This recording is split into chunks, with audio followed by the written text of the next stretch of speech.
स्वागत है दोस्तों आप सभी का ट्रेडिंग चैनल के यूट्यूब चैनल में। मेरा नाम है अनमोल मित्तल और शुरुआत करें एक अमेजिंग टॉपिक के साथ। देखिए आज बात करेंगे how to set stop loss in options trading. देखिए अगर आप ऑप्शंस ट्रेडिंग कर रहे हैं, आपको लगता है कि बैंक निफ्टी बढ़ने वाला है, निफ्टी बढ़ने वाला है और आप कोई कॉल या पुट ले लेते हैं, तो कई बार होता क्या है कि आपके जो मुनाफे वाले सौदे हैं वो मुनाफा तो दे रहे होते हैं लेकिन वो कई बार लॉस में चले जाते हैं। ऐसा इसलिए होता है क्योंकि हमें नहीं पता कि कब हमें उस कॉन्ट्रैक्ट से एग्जिट करना है या बाहर होना है या स्टॉप लॉस लेना है। कई बार छोटे नुकसान वाले बड़े नुकसान में बदल जाते हैं, कई बार प्रॉफिट वाले नुकसान में बदल जाते हैं। तो ये लॉट्स ऑफ जो है कंफ्यूजन रहती है। हम स्टॉक के ऊपर या इंडेक्स के ऊपर तो बहुत सारे हमें स्टॉप लॉस या टारगेट्स मिलते हैं, लेकिन जो हमारे ऑप्शंस के कॉन्ट्रैक्ट होते हैं वो इतने सारे होते हैं कि उसके ऊपर हमें नहीं पता लगता कि कहाँ टारगेट लगाए, कहाँ स्टॉप लॉस लगाए। तो मेनली आज बात करेंगे कि कहाँ पर आप स्टॉप लॉस या एग्जिट करेंगे ताकि आपको नुकसान कम से कम हो और प्रॉफिट ज़्यादा से ज़्यादा हो।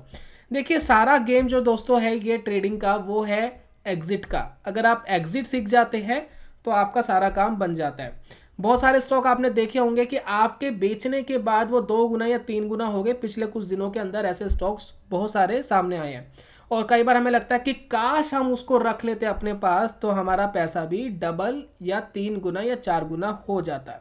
ये बहुत बार होता है। तो एग्जिट ही सबसे ज़्यादा इंपॉर्टेंट है। बाइंग तो तब भी हो जाती है, कैसे भी हो जाती है, लेकिन एग्जिट अगर करना आ जाता है तो यहाँ पर आपका पैसा बनना शुरू हो जाता है।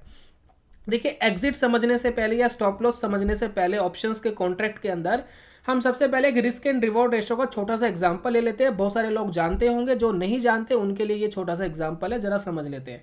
ये रिस्क एंड रिवॉर्ड रेशो क्या होता है? सीधी भाषा में अगर कहे कि अगर आप ट्रेडिंग में गलत होते हो तो कितने नुकसान में आप बाहर हो जाते हो, और अगर आप ट्रेडिंग में सही होते हो तो कितने प्रॉफिट में आप बाहर होते हो।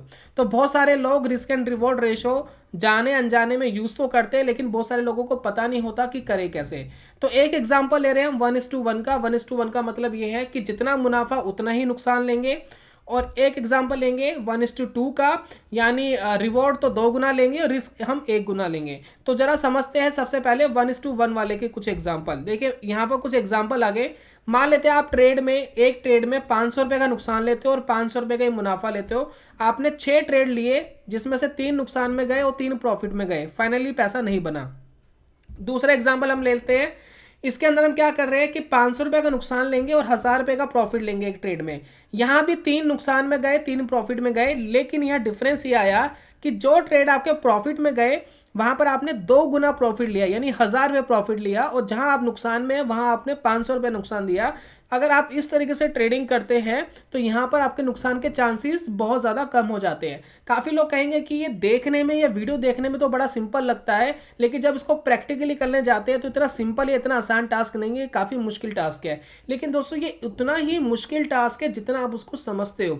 मेनली क्या है, लोग कंसिस्टेंट नहीं कर पाते इसको। शुरुआत करते हैं, कुछ ट्रेड लेंगे, उसमें फिर देखेंगे कि मुनाफा आया है नहीं आया। अगर आ गया तो ठीक है, नहीं आया तो सब बेकार है। इसको कंसिस्टेंट करना पड़ेगा। प्रोफेशनल ट्रेडर यही करता है, वो कंसिस्टेंट, उसको पता है कि कैसे पैसा बनेगा, वो कॉन्टिन्यूसली उस चीज़ को करता चले जाता है और फाइनली उसका पैसा बन जाता है। बहुत टाइम ऐसा भी होता है, कुछ महीने कुछ साल ऐसे भी निकलते हैं कि पैसा नहीं बनता है, हर किसी ट्रेडर के साथ होता है। लेकिन अगर आप लॉन्ग टर्म के लिए उसको करते जाएंगे, अपना मैनेजमेंट, अपने रूल्स को फॉलो करते जाएंगे, तो पैसा बनने की जो संभावना है वो हमेशा ज़्यादा होती है। तो नीचे जैसे कि हमें दिख रहा है कि जो 1:1 वाला एग्जाम्पल है उसमें हमें कोई मुनाफा नहीं आया। सेम अगर हम दूसरा एग्जाम्पल देखें तो उसमें 1500 रुपए का प्रॉफिट दिखता है अगर 1:2 का रिवॉर्ड रहता है। कुछ लोग 1:3 भी यूज करते हैं, कुछ 1:5 भी यूज करते हैं, डिपेंड करता है आप क्या करते हैं। अब इसी चीज को फॉलो करते हुए अगर आप ऑप्शंस ट्रेडिंग करोगे या उसमें एग्जिट प्लान और स्टॉप लॉस लेकर के रखोगे तो वहां आपको नुकसान होने के चांसेस काफी कम हो जाते हैं। तो एक बार चलते हैं अपनी ट्रेडिंग स्क्रीन के अंदर प्लेटफॉर्म पे और जरा समझते हैं कि ये कैसे काम किया जा सकता है। दोस्तों सामने जो आपको प्लेटफॉर्म दिख रहा है ये ज़ेरोधा का प्लेटफॉर्म है। इस प्लेटफॉर्म के थ्रू हम ये जानने की कोशिश करेंगे कि कैसे हम कॉन्ट्रैक्ट के ऊपर एग्जिट और स्टॉप लॉस का प्लान बनाएं। देखिए यहाँ पर आपको सबसे पहले ये चेक करना है कि आप क्या सोच रहे हैं कि निफ्टी बैंक यहाँ से ऊपर जाएगा नीचे जाएगा। तो फिलहाल हम दोनों कॉन्ट्रैक्ट यहाँ लगा लेते हैं। देखिए निफ्टी बैंक फिलहाल चल रहा है 36,000 के आसपास, 1.5% डाउन है आज के दिन। तो मैं क्या करता हूँ, निफ्टी बैंक का एट द मनी, यानी करंटली हम अपना एट द मनी का कॉन्ट्रैक्ट लगाएंगे। 36,000 रुपये का कॉल और पुट हम यहाँ पर लगा लेते हैं। 36,000 एक हमने फैब का कॉल ले लिया और इसी मंथ का ही हमने पुट ले लिया। अब इन दोनों चार्ट को आपको देखना है। आप को पहले तो ये एज्यूम करना है कि यहाँ से ऊपर जाएगा नीचे जाएगा। फिलहाल हम दोनों कॉन्ट्रैक्ट के चार्ट को लगा लेते हैं। देखिए मैं इसके चार्ट को खोलता हूँ ज़ीरोधा के प्लेटफॉर्म पे, और यहाँ 15 मिनट का टाइम फ्रेम लगा है। देखिए यहाँ पर 2 टाइम फ्रेम में रिकमेंड करूंगा कि अगर आप वीकली ऑप्शंस को ट्रेड कर रहे हैं तो रिकमेंड करूंगा मैं आपको कि पहले 15 मिनट का टाइम फ्रेम देखें, उसके बाद 1 आवर का देखें, दोनों की कंफर्मेशन लेकर के काम करें। उसके बाद आपको एक इंडिकेटर लगा लेना है स्टडीज में जाकर के, जिसको बहुत लोग जानते हैं, जिसका नाम है मूविंग एवरेज। देखिए बड़ा सिंपल सा इंडिकेटर है, लेकिन ये जो आपको इंडिकेटर लेना है इसका पीरियड आपको रखना है 20 और सिंपल मूविंग एवरेज लेकर के आपको इसके ऊपर लगा देना है और इसको डन कर देना है, दैट्स इट। तो अगर आप देखें, अगर आप यहां सोच रहे हैं कि मुझे कॉल को बाय करना है, मुझे कॉल को बाय करके चलना है, यहां से जो निफ्टी बैंक है ऊपर जा सकता है, तो भैया कॉल को बाय आप तब करोगे जब ये मूविंग एवरेज के ऊपर आ जाएगा, अच्छे से ऊपर आ जाएगा, ऊपर चलना शुरू हो जाएगा। अगर आप यहाँ कॉल को बाय करना शुरू करोगे तो ये काफ़ी रिस्की दिख रहा है यहाँ पर फिलहाल, क्योंकि यहाँ जो ट्रेंड है वो काफ़ी डाउन दिख रहा है। अगर आप देख रहे हैं कॉन्टिन्यूसली जो कॉल का कॉन्ट्रैक्ट है वो डाउन है और आपको ये समझ में आ गया है कि इसको फिलहाल ट्रेड नहीं करना चाहिए है, इसको फिलहाल नहीं लेना चाहिए, क्योंकि यहाँ से ये काफ़ी रिस्की टास्क हो जाएगा। अगर आप यहाँ कहीं ले रहे हैं तो काफ़ी टाइम से अगर आप देखेंगे कॉन्टिन्यूसली नीचे गिर रहा है। यहाँ पर एक पॉसिबिलिटी बनी थी लेकिन वापस नीचे चला गया। तो यहाँ से आपको ये पता लग जाता है कि किस कॉन्ट्रैक्ट को लेना है, किसको नहीं लेना। तो फिलहाल कॉल को लेने की तो सलाह नहीं है, क्योंकि यहाँ से ये नीचे गिर रहा है। अगर लेना भी है तो लेना तब है जब ये ऊपर आ जाएगा इस लाइन के, तो फिलहाल आप इसको नहीं ले सकते। सेकंड, अगर मैं पुट को देखूं, अगर मैं पुट को बाय करने की सोच रहा हूं, ये देखिए जो वीडियो पूरी तरीके से डिजाइन की गई है ये ऑप्शंस बायर्स के लिए की गई है, राइटर के लिए नहीं की गई है। तो अगर आप बाय करके चलते हैं, 90% लोग जो बाय करके चलते हैं वो इस वीडियो को ध्यान से देखें और ये मेथड को आप इन फ्यूचर बैक टेस्ट कर सकते हैं। अब देखिए अगर मैं पुट को बाय करने की सोच रहा हूं तो पुट में क्या हो रहा है। देखिए पुट में क्या हो रहा है कि इसने काफी टाइम से जो नीचे का रुझान बना रखा था, अब यहां फाइनली उसको तोड़ने की इसने कोशिश करी है और यहां देखिए इसके ऊपर चलना शुरू हो गया है। तो अगर आप पुट लेने की सोच रहे हैं तो यहां भी एक पॉसिबिलिटी बनती है कि पुट लिया जा सकता है, या आपको ऐसा लगता है कि यहां से निफ्टी बैंक और नीचे गिरेगा और पुट लेना चाहिए, तो आप कहां पर एग्जिट करोगे। तो बड़ा सिंपल सा दोस्तों टास्क है, आप एग्जिट कर सकते हैं इस लाइन के नीचे। इस लाइन के नीचे जैसी क्लोजिंग आ जाए वैसे आप एग्जिट कर सकते हैं। अब एक सवाल और उठता है, ये इतनी हौच-पौच दिख रही है, कहाँ एग्जिट करोगे। 2 सेकंड में बाय बोलेगा, 2 सेकंड में सेल बोलेगा, तो कैसे हम ये डिसाइड करें कि क्या करना है। तो इसके लिए मैंने बोला कि आप 2 टाइम फ्रेम की कॉन्फर्मेशन ले सकते हैं, एक 15 मिनट का, दूसरा हम 1 आवर का। उससे आपको क्या होगा कि आइडिया लग जाएगा कि क्या करना है। अब देखिए वहां पर इतनी ज्यादा हौच-पौच थी 15 मिनट के चार्ट पे, लेकिन 1 आवर के चार्ट पे आप देखोगे ये हौच-पौच आपकी खत्म हो गई है। क्लियरली इसने ब्रेक कर दिया है 200 की लाइन को, हालांकि अभी ट्रेंडिंग में नहीं आया है बहुत अच्छे से। और यहां पर जब भी इसके नीचे आ जाए, मान लेते हैं 400 रुपए का आपने कोई कॉन्ट्रैक्ट यहां बाय कर लिया पुट का, आपको ऐसा लगता है कि यहां से निफ्टी बैंक नीचे जाएगा। अब आप ये सोच रहे हैं कि यहां से ये नीचे जाएगा और ये नीचे नहीं गया, ये ऊपर चला गया, तो आप यहां जो इसकी एसएमए की लाइन है जिसका अभी जो लेवल चल रहा है 260 रुपीज के आसपास, तो इतना लॉस लेकर के आप बाहर हो सकते हैं। 260 से नीचे जाए तो आप एग्जिट हो जाइए, आपको होल्ड करने की जरूरत नहीं है। तो इस तरीके से आप अपना स्टॉप लॉस लगा सकते हैं, और अगर आपके फेवर में ये कॉन्ट्रैक्ट जाता है, ये ऊपर जाता रहता है, तो आपकी एसएमए की लाइन भी ऊपर जाएगी, और जैसे ही उसके नीचे आ जाए तो आप अपना प्रॉफिट बांधकर बाहर हो जाए। क्योंकि क्या है कि ऑप्शंस के अंदर टाइम डिके होता है, जो आपने प्रीमियम पे करा है वो प्रीमियम धीरे धीरे घटता रहता है।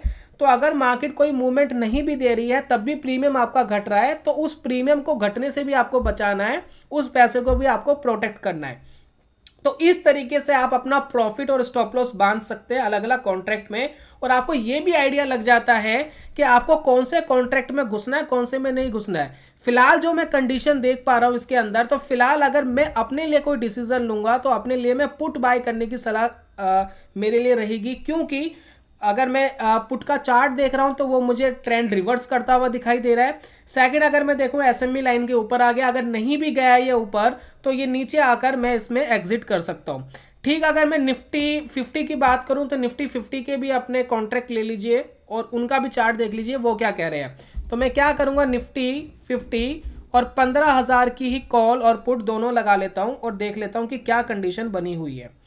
सबसे पहले हम देखेंगे कॉल का चार्ट कि कॉल खरीदने लायक है। तो आप देखिए चार्ट में दिख रहा है कहीं कॉल खरीदने लायक है, कॉल बाय करने लायक अभी फिलहाल तो हमें नहीं दिखती है, कॉन्टिन्यूसली नीचे जाता हुआ दिख रहा है चार्ट। मैं आपसे पूछता हूँ क्या कि पुट खरीदने लायक है? तो पुट में फिर भी एक पॉसिबिलिटी बन रही है क्योंकि एसएमए को तोड़ के ऊपर आ रहा है। और अगर आप देखें नीचे आप स्टॉप लॉस ले सकते हो, बहुत छोटा सा स्टॉप लॉस है, 8790 का स्टॉप लॉस है, फिलहाल चल रहा है 117 और 120 के आसपास चल रहा है कॉन्ट्रैक्ट। तो आप 20-30 रुपए के स्टॉप लॉस से आप इसके अंदर क्या कर सकते हो, एग्जिट कर सकते हो। तो इतनी बात मुझे लगता है आपको क्लियरली समझ में आ गई है कि किस तरीके से ऑप्शन ट्रेड के अंदर हम अपना एग्जिट प्लान बनाएं या स्टॉप लॉस बनाएं। इस तरीके से सेम जो टेक्निकल होते हैं जो हम स्टॉक पे या किसी और थ्योरी पे यूज करते हैं वो सारे आप इन कॉन्ट्रैक्ट के अंदर यूज कर सकते हैं। और 200 की जो एसएम है वो बहुत सिंपल सा टूल है, बहुत इफेक्टिव टूल है। अब यहां बात करेंगे कि मैक्सिमाइज प्रॉफिट कब मिलता है। देखिए बहुत टाइम पे मिलता है, बहुत बार मौके मिलते हैं, बहुत बार होचपोच होगा। ये देखिए ये कॉन्ट्रैक्ट हमने यहाँ पर मान लेते हैं, ये मैं 15,000 के पुट की बात कर रहा हूँ कि अगर आप इसको बाय करते तो क्या होता। तो यहाँ देखिए यहाँ पर एक कॉन्ट्रैक्ट है जिसमें ये 600 रुपीज़ पर चल रहा था, जिसके अंदर इसने एसएमए को ब्रेक करा। और यह हमें एग्जिट कब मिला, एग्जिट देखिए लगभग 1,000 के आसपास हम एग्जिट हो गए। तो 400 रुपीज़ का प्रॉफिट बहुत ईजिली आ गया। फिलहाल अगर आप इसको शॉर्ट करते हैं यहाँ पर 1,000 के आसपास तो नीचे देखिए कितना आ गया, अब 120 का चल रहा है, यानी 10 गुना मुनाफा यहाँ पर आ गया। तो इस तरीके से जो ऑप्शंस के कॉन्ट्रैक्ट होते हैं वो इतने ज्यादा वॉलेटाइल होते हैं कि बीच का गैप आसानी से मिल जाता है और वो बीच का गैप ही हमें कमाना है। यहाँ देखिए दोनों में क्या हो रहा है, यहाँ बीच के गैप को ही कमा रहे हैं, ये जो गैप आ रहा है बीच में। और ऑप्शंस के अंदर नॉर्मली गैप्स मिल जाते हैं क्योंकि बहुत जल्दी वॉलेटाइल होते हैं, ऊपर नीचे होते हैं, और वही हमें करना है। तो इस तरीके से दोस्तों आप अपने स्टॉप लॉस, अपना एग्जिट प्लान बना सकते हैं। अब इसके अंदर क्या होगा कि आपको कुछ ट्रेड ऐसे मिलेंगे जिनके अंदर जैकपॉट प्रॉफिट्स आएगा, बहुत सारे ट्रेड ऐसे मिलेंगे जो सरदर्द करेंगे, बार बार एंटर एग्जिट होना पड़ेगा, उसके अंदर थोड़ा नुकसान या थोड़ा मुनाफा आ सकता है। लेकिन उससे हमें घबराना नहीं चाहिए क्योंकि हमें हमेशा एक्सपेक्टेशन करनी चाहिए कि जब मार्केट वोलेटाइल हो गई और वोलेटाइल होने के बाद जो हमें बिग प्रॉफिट मिलेगा उसको हम मैक्सिमाइज प्रॉफिट लेने की कोशिश करें। रिस्क एंड रिवॉर्ड रेशियो वाला जो मेथड है अभी आपको दिखाया था किस तरीके से ट्रेडिंग के अंदर ये हेल्प करता है। तो बेसिकली दोस्तों यही है और कुछ भी नहीं है। कोई सा भी कॉन्ट्रैक्ट आप उठा लीजिए, बीच बीच में आपको इस तरीके के गैप्स मिलेंगे। देखिए ये कॉल का कॉन्ट्रैक्ट है, इसमें देखिए आपको 63 रुपीज़ में बाय बोला था, एक एग्जिट हो गया था 190 के आसपास। फिर आपको एक बाय मिल गया था 130 के आसपास, उसका एग्जिट मिला था लगभग 270 के आसपास। तो दो बार पैसा डबल हुआ। बीच बीच में आप बाय करेंगे आपको एग्जिट होना पड़ेगा, थोड़ा बहुत नुकसान लेना पड़ेगा। ये वाला ट्रेड देखिए कॉल का जिसमें 46 का कॉन्ट्रैक्ट चल रहा था और एग्जिट हमें मिला लगभग 350 पे, 3 से 4 गुना पैसा हो गया। राइट तो इस तरीके से आप अपने कॉन्ट्रैक्ट को डिसाइड कर सकते हैं कि कौन सा कॉन्ट्रैक्ट आपको बाय करना है, कौन सा कॉन्ट्रैक्ट आपको सेल करना है, कहां एग्जिट और कहां स्टॉप लॉस लगा सकते हैं, स्टॉप लॉस को ट्रेल कर सकते हैं। क्योंकि टाइम डिके चलता है, टाइम डिके से भी आपको बचना है। सिर्फ इससे बात नहीं बनेगी, निफ्टी सस्टेन हो गया, थोड़ा सा ऊपर चला गया, थोड़े से ऊपर से बात नहीं बनेगी, टाइम डिके आपको काफी हार्म करता है। तो अपना एग्जिट प्लान हमेशा तैयार रखें। तो यह था दोस्तों सिंपल सा मेथड 200 की एसएम में। आप इसकी जगह सुपर ट्रेंड यूज कर सकते हैं, आप इसकी जगह ट्रेंड फॉलोइंग के बहुत सारे इंडिकेटर आप उनको यूज कर सकते हैं और इससे आपको काफी हेल्प मिलेगी। ये वीडियो अगर आपको हेल्प करा हो तो अप्रिशिएट करेगा। मैं जल्दी मिलूंगा नेक्स्ट वीडियो में, तब तक के लिए good bye, God bless you, bye bye दोस्तों।